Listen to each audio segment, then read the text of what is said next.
Salutare tuturor! Ne-am adunat din nou aici, împreună cu Flo, pentru un nou episod educațional, zicem noi educațional pe cât posibil, în care vrem să abordăm diferite subiecte și să le discutăm un pic și sperăm că informația pe care o comunicăm o să vă fie utilă. În episodul de azi dorim să intrăm un pic în aspecte esențiale pentru o ieșire de weekend cu mașina. Adică ne referim la ieșiri scurte. Aici putem vorbi despre ieșiri atât în campinguri, cât și wild camping, cât și off-road. Care sunt lucrurile aici? Hai să zicem că în acest episod o să ne adresăm un pic mai mult începătorilor, celor care n-au experiență. Ceilalți pot să se retragă de la să Da, închidă YouTube-ul. probabil o să zică că da, știm. Da. Însă sunt anumite aspecte esențiale pe care s-ar putea ca nici ei să nu le știe și să își găsească o bucată de informație care să le fie utilă. Să vezi acum ce comentarii o să avem pe... Da. Păi acolo sunt numai experți, știi bine. Da, exact. Bun. Primul aspect, în momentul în care te gândești să pornești la drum, eu aș zice că ar fi starea tehnică a mașinii. Da.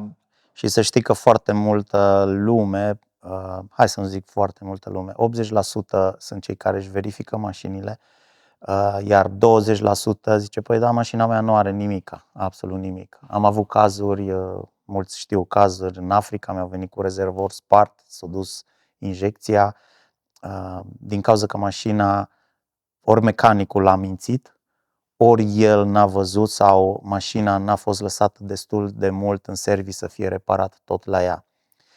Mulți, ca să nu piardă ocazia să iasă, că se organizează o tură, o expediție și așa, își iau mașina și se duc. Ei nu se gândesc că o mașină care se strică poate să obstrucționeze pe ceilalți, adică pur și simplu îți rămân 30 de oameni care au avut grijă de mașina lor și rămân în aer. Acum ce facem? Păi stăm aici blocați 2 zile, 3 zile până se repară mașina sau vine o platformă. De aceea mașina ar trebui verificată indiferent că faci o zi, mergi într-o zi de, nu știu, să faci un grătar cu prietenii 200 de kilometri, că pur și simplu și 200 de kilometri te costă o platformă. Da. De la Brașov până la Cluj, îți dau un exemplu, care a fost o platformă, a costat în jur de 19 milioane, 1900 de lei. Și verificarea poate fi una chiar simplă, adică poate fi, de exemplu, verificarea nivelului de ulei din mașină, verifică filtrul de aer, verifică antigelul, Da. Lucruri de bază, pentru că s-ar putea să nu-ți afișeze mașina chiar în momentul în care ai folosit-o ultima dată, o eroare, nu știu, că ai nivelul de ulei prea scăzut și s-ar putea după ce te pornești după 100-200 de kilometri, poate și mai forțezi un pic mașina, s-ar putea să-ți apară un martor în bord.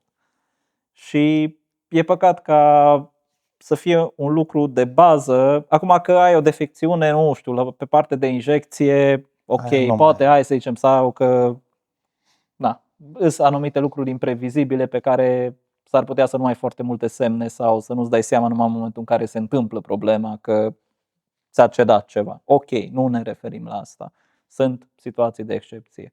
Dar măcar lucrurile de bază să te asiguri că sunt regulă. Părinții noștri, acum noi râdem de ei, dar părinții noștri orice făceau, își notau, aveau o agendă și își notau acolo și când o schimba bujiile, ei le notau în agendă. Eu notez și acum. De aceea ar fi bine ca fiecare să-și ia o agendă. De pildă, când am luat Tico cu care am făcut... Excel. Da, eu țin un Excel. Da, eu ți-am zis, eu sunt mai old school, eu sunt cu hârtia și cu pixul. Nu vreau să uit scrisul, știi? Așa că... Tot astând o să uit scrisul, știi? Și când mă duc la finanțe și trebuie să-mi dea o cerere să o scriu, doamne, tastatură nu ai, deci cam așa.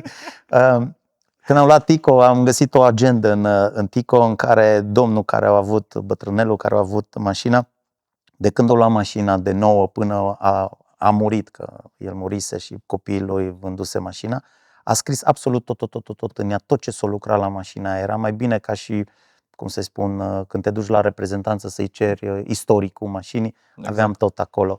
De aceea este foarte bine să faci lucrurile astea, să te uiți la curelele de accesorii, să-ți fie ok. De pildă, în Kyrgyzstan am avut o problemă cu o Toyota,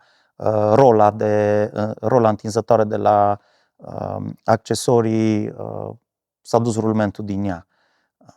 Dar pur și simplu se auzea dinainte cum hârâie și așa mai departe. Deci când auzi deja sunete care... Sau un rulment de la o roată care auzi Exact. că pârâie sau o frână care să nu auzi zici că lasă că tura asta mă duce, că s-ar putea ca tura asta să nu te ducă sau s-ar putea ca tura asta să spice mașina undeva într-o zonă destul de greu accesibilă, chiar dacă colegii și prietenii tăi te vor trage la șufă, ei nu să te poată duce până acasă numai la șufă, da? Pentru că sunt distanțe destul de lungi și mașina trebuie reparată.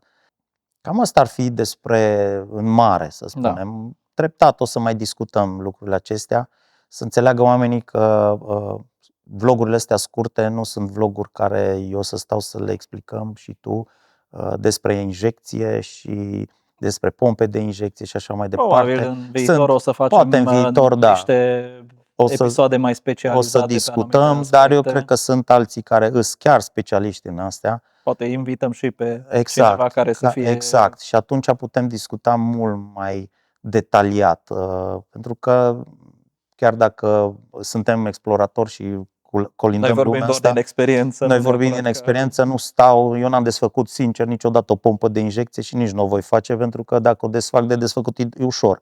Problema e să o pun și la loc. Dar sunt care asta fac și atunci noi românii trebuie să învățăm că fiecare să fie bun în domeniul lui, să fie cel mai bun în domeniul lui. Noi am crește cu toții super bine. Știi? O trecut vremea când reparam dacile, toată lumea reparam dacile în parcare. Bine, e important să ai totuși o trebuie să, de bază. Clar, deci asta tot timpul cer tuturor dar care nu trebuie să fii tu mecanic. Exact, în ture sau așa mai departe, cer să cunoască să-și cunoască mașina în primul rând. Acum, mașinile mai vechi au cărțile tehnice ale lor de reparații, să spun, și pot să stea să mai studieze. Senzorii, să învețe când ți se aprinde un senzor și poate nu ai internet ca să poți să cauți ce-i cu senzorul ăla și atunci măcar să știi despre ce-i vorba. Da? Vorbim de cunoștințe generale. Generale, exact. Bun. Și în momentul în care, adică înainte să ne pornim la un drum, un alt aspect important ar fi vremea și drumul, terenul pe care ne planificăm să o abordăm. Da, putem să zicem că ok, e un drum pe care nu-l știm și o să fim mai precauți și în momentul în care vedem că treaba începe să fie serioasă, să ne întoarcem sau să căutăm alternative. Însă și vremea poate influența semnificativ un traseu, adică de exemplu dacă aveai un drum, să fie la un drum forestier sau ceva, pe care știi că e un drum ușor, după o ploaie zdravănă sau dacă dai de o mocănească adevărată de o zi, s-ar putea să te blochezi în cele mai simple locuri pentru că ajungi să-ți încarci roțile, dacă n-ai cine să te tragă afară și te-ai blocat acolo. Sunt momente în care mie, cel puțin, și clienții mei știu lucrul acesta, chiar dacă știu pe de rost drumul respectiv, de fiecare dată mă duc înainte să fac o recunoaștere. Îmi place mie, chiar dacă e transmeridional, orice drum la mine înainte se va face cu o zi, două, o săptămână, pentru că s-ar putea ca peste iarnă să fi fost alunecare de teren, să fi căzut copaci după o furtună și așa mai departe, iar tu când te duci cu 10 mașini sau 12 mașini în pădure, intri într-o zonă, să spunem așa, de drum forestier, te poți bloca acolo. Poți să fie ore întregi în care să te chinui să poți întoarce mașinile. Sau să dai cu marșalierul kilometri întregi. Exact, să vii cu spatele kilometri întregi și atunci ai mai bine mergi și studiezi terenul tu ca și organizator. Pe lângă asta, mi-e mult mai simplu să discut și cu ocoalele silvice pentru autorizație. Ei mai îmi spun, vezi că au fost defrișări în iarnă și atunci nu poți să intri că au trecut tafurile. Sau poți să intri, dar vă descurcați. Vă descurcați, știi? Deci asta e. Vremea aș vorbi până mâine dimineață pentru că eu predau lucrurile astea la școala de supraviețuire. Dar cel mai important este ca oamenii să studieze înainte vremea unde merg. Dar nu să ia o localitate din zona unde ar vrea să meargă, pentru că poate să fie în 5 km 2 anotimpuri. Să se schimbe foarte tare. Să încerce cât mai aproape de zona respectivă. Acum, La școală la mine eu învăț cum să citească norii, să-și facă prognoza meteo și așa mai departe. Dar e o școală de 1 an de zile. Cel mai simplu, le pot da un site gratuit. Noi în Himalaya plătim bani pentru ca să aflăm prognoza meteo la altitudinile mari când urcăm. Dar este un site cu care eu lucrez și acum îl dau din casă, în sensul că nu prea îmi place mie să dau din casă, dar e un site pe care îl puteți folosi și e un site care vă ajută enorm de mult dacă știi să citești de pe site tabelul respectiv. Se numește mountainforecast.com și îl găsește. Să punem link-ul O să pui link-ul pe video. pe video și atunci poți să intri acolo și poți să-și analizeze zonele un pic mai detaliat. Adică băieții dau inclusiv viteza vântului, dau zona de freezing, zona de îngheț, știi exact ce te așteaptă, cum merg norii, tot, absolut. Eu aici, de exemplu, aș mai da 2 aplicații pe care le folosesc eu. Una e Windy, tot gratuită, bine dacă vrei ceva feature-uri foarte E chiar avansate. Bună. Chiar pe Windy poți să-ți dai seama și vezi de unde... N-am vrut să dau toate din casă, dar nu, pot să le dau. Sau eu mai folosesc și Rainviewer, care e tot așa similar cu Windy, dar care se axează mai mult pe precipitații și partea asta și efectiv ai hărți cu interactive pe care poți să vezi în timp pe unde se duc norii și dacă vezi că vine o dita mai masă de nori spre zona în care ești tu. Și să fie albastru închis, că mulți ne zis, uite, vine o chestie albastră deschisă peste noi, știi? Albastru închis e nasol, vă spun de acum. Știi?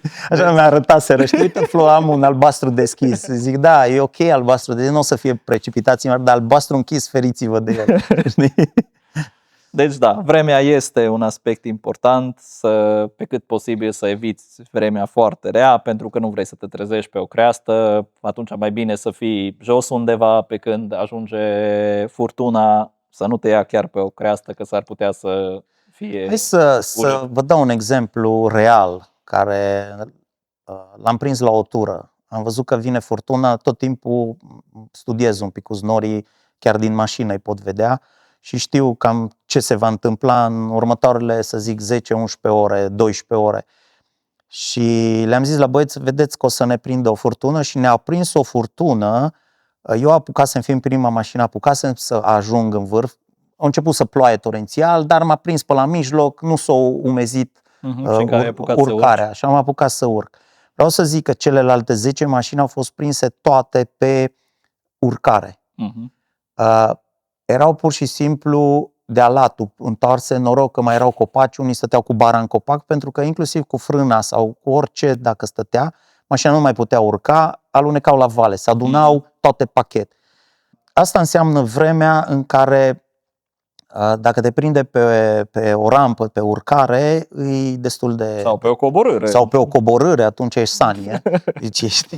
Aici nu-i fain sentimentul deloc când o ia la vale. Și norocul e că prima mașina mea a fost sus, rampa respectivă a fost destul de lungă, că de-aia erau toate mașinile, chiar cu distanțe între ele, aveau cam 1,5 km și norocul a fost că treptat am reușit să prelungim șufele, să pun troliu și să trag, să se țină în troliu și au urcat ele pe roți, dar ținute în troliu. Da, știi? Da. De-aia zic, vremea trebuie avut mare grijă. Știu că ziceți, bă, sunt cu mașina, plouă, mă întorc acasă. Da, dacă te duci așa la un grătar, e ok, dar dacă vrei să intri pe un teren mai accidentat și te prinde o furtună, cum vin multe, mai vine și o ceață, s-ar putea din 10 mașini, când se ridică ceața, doar 2 să fie lângă oaltă, iar restul nu le mai vezi, să nu le mai găsești. Și destul de ușor să te dezorientezi. Exact, chiar te dacă rătăcești. ai GPS, chiar dacă ai... Uite, ăsta ar fi un subiect care l-aș putea povesti un picuț, cum se merge pe ceață, cum te orientezi pe ceață, fără GPS-uri. S-ar putea să-ți pică ce GPS, s-ar putea să nu ai. Sau s-ar putea să te uiți la GPS și să zică dreapta și că încolo dreapta e un hău. E un hău. Da? Se întâmplă de atâtea ori. Și atunci cum te poți orienta? Și uite, asta aș încerca să facem un vlog despre chestia asta special și poate ne vedem cu toții odată la o ieșire și facem o practică, ca să înțelegeți mai bine practic. Așa fac și în alpinism, exact. Ca să înțeleagă oamenii ce înseamnă să urci un munte pe ceață. Care e altceva. E total diferit. E total diferit. Da. Bun. Hai să zicem că ne-am aventurat, am ajuns unde am vrut să ajungem. Vrem să dormim. Ce opțiuni avem aici? Putem dormi în mașină Mașină cort pe sol sau cort sau cort de plafon, cum avem sau în un spate. hamac sus pe copaci. știi? Exact, sau un hamac undeva în Da, în copaci. hamac. Bine, acum în hamac ca să dormi, nu vă spun că dimineața așa și rămâi în forma hamacului, da, e ok. Da, uite aici E avem o variantă. avem în spate corturile. Eu cu Laurent avem așa câteodată câte o discuție de corturi pe mașină, corturi pe sol sau așa. 39 de ani, de 39 de ani fac alpinism și expediții pe plan mondial. Și am dormit în corturi de sol enorm de mult. Acum, ca să stau să vă detaliez corturile de sol, sunt foarte multe feluri, de la altitudine, frig, vânturi, în fine, nu discutăm de alea. Punem cort de sol, cort pe mașină sau în mașină. Câteodată prefer în mașină să dorm, din cauza poate și a vremii sau din cauza că sunt prea obosit ca să tot îmi urc și să-mi pun pe mașină, așa nu m-am rabatez și m-am aruncat acolo. Odihnitor, cel mai odihnitor este cortul pe mașină, care te protejează și de animale, în primul rând. Rezistă destul de bine. Acum trebuie avut mare grijă și ce corturi vă luați, pentru că am văzut corturi care la o adiere de vânt foșnea că nu putea dormi vecinul din cortul celălalt, nu din cortul respectiv. Depinde de materialele care se folosesc. Ori una, ori alta. Dacă în mașină îți faci un pat și ți-o prepari, cum ar fi un Nissan Patrol lung sau o Toyota lungă sau așa, poți să-ți faci cu o saltea în asta și atunci, în primul rând, avantajul dormitului în mașină este că e mai puțin aer care ține rece, adică se încălzește aerul cu tine mai repede și ține mai bine. Și ține mai bine, mai antifonat, să spunem. Se produce, dacă afară e foarte frig, se va produce un condens în mașină, bineînțeles că o să fie tot umezeală. Ce am observat când se doarme în mașină, la unele mașini mai noi, condensul respectiv afectează cablajele și sunt la care dimineața, electronica dimineața am văzut că li se aprinde becuri, tot felul de martori în bord, până cumva condensul respectiv se usucă de pe cablaj sau de unde, de pe mufă, nici nu-mi dau seama. Da, e mai ușor să ieși din mașină și să te duci la toaletă față de cort care trebuie să cobori pe o scară. Sau la cortul de sol să ieși afară. Da, exact.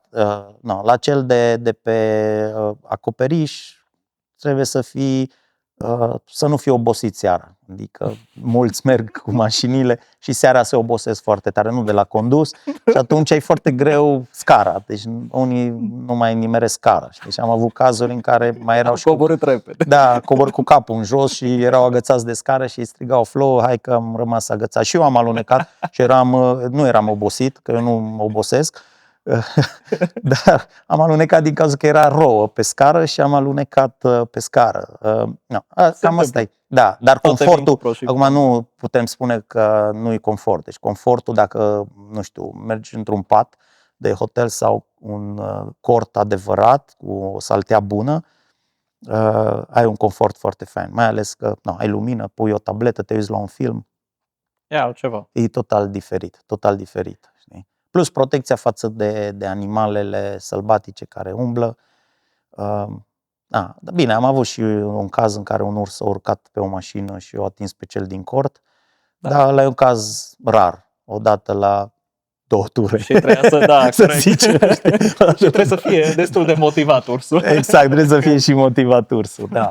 Bine, era fomis de ăsta, știi? Și zis că capătă ceva. Exact. Să nu uităm de iarăși la dormit în mașină, e ok dacă sunt una sau maxim 2 persoane. Da. Dacă deja vorbim de 3-4 persoane, cam greu numai că nu pui cort deasupra, 2 dorm în cort deasupra pe mașină și 2 în mașină. Sau, cort de sol. Sau cort de sol, cort de sol. Cam astea ar fi dezavantajele și avantajele cortului pe mașină sau dormitul în mașină. Sau pe sol. Da. Acum am vorbit despre, cum dormim, cum ajungem, ce ar trebui să avem la noi ca și echipamente de bază de supraviețuire, așa scurt. Adică care sunt acele elemente care, hai să zicem că tu n-ai pornit niciodată de acasă fără ele? Știi, Bine, tu supraviețuiești cu puțin, dar gândindu-ne la... Ziceau niște prieteni de-ai mei, Flo, când mergeam în Caucaz, în Rusia, ziceau, Flo, ce să ne punem cu noi, dar ca și cum am fi clienți, nu ce spui tu. Zice, dacă ce spui tu, noi murim.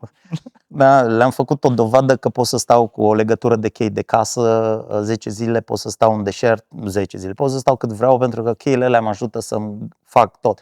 Problema noastră, cunoștințele sunt 80% și sunt aici. Da. Sculele, că am văzut care vin în ture de overlanding cu mine, atât e de încărcată mașina, că parcă l-a aruncat nevasta, l-a certat și au zis, divorțăm, ia tot ce prinzi din casă și duc cu tine. Cam așa vin cu mașinile de încărcate.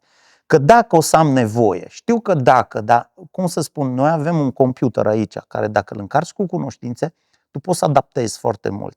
Când mă duc, de pildă acum plec în Africa, eu o să am o cutie la mine și o să am o cutie în care vor fi piese și așa, care știu eu că la Duster aș avea probleme. E singura expediție, apropo să vă zic, e singura expediție în care mă duc un pic stresat, pentru că e prima mea expediție cu care mă duc cu un Duster cu AdBlue. Deci, dacă nu era cu AdBlue, am testat o grămadă de Duster, Toyota și așa în deșert și ați văzut filmări, dar ăsta cu AdBlue pe mine mă termină. Trecem de la AdBlue, în fine, trecem de la el. Prioritar ce ar trebui să ai la tine ca și lucru de surviving, dacă tot ești, îs șufele. Da. Deci, dacă tu nu ai cu ce să te tragi afară, dacă n-ai cu ce să te scoți, mulți n-au troliu, da? Și poate merg singuri. Atunci măcar puneți un troliu manual. Sunt la 2 tone jumate, pe un Duster se joacă, legi de un copac și dai manual cât să miști. Dacă face ventuza acolo, măcar îl miști de pe ăla și după aia mai ajuns din mașină și duce. Lucruri esențiale care te-ar ajuta, de pildă un cuțit. Acum să zic drujbă că ești cu mașina, dar nu, cuțit. Lucruri care să poți aprinde un foc. Exact. Da? Pentru că s-ar putea să te prindă noaptea, iar tu să nu poți scoate mașina să zici, bă, nu văd nimic aici, nu știu ce e în zonă, măcar trebuie să stau, ok, fac un foc, pentru că focul e primul lucru în supraviețuire care te relaxează, în primul îți dă pace. Dacă nu crezi, lumina în sine, dacă nu crezi, te duc în pădure noaptea, sting lumina și o să vezi că în 5 minute orice creangă ruptă, nu mai știi pe ce copac să urci, înțelegi? Exact. Dar când ai focul, parcă îți dă așa o siguranță. Pe lângă chiar dacă căldură, e psihic numai. Exact, psihic, pe lângă căldură, pe lângă toate astea, știi? Și legenda aia că animalele nu vin când văd focul. Stai liniștit că te halezi cu focul tău, știi? Am văzut multe filme de astea în care pune aia torțe și fac, dar aia fac cu torțele așa că țin la distanță, dar când e vorba să te atacă, la oricum te atacă, că ai torța sau nu ai torța. Astea ar fi în mare lucrurile pe care să le ai. Șufele trebuie să le ai cu tine. Mâncare, desigur. Nu știu, dai de un tractorist, ai rămas blocat, buchiu cu vai pe la 7 seara, trece unul cu tractorul care mere nu știu unde. Poate ăla n-are șufe, n-are nimic.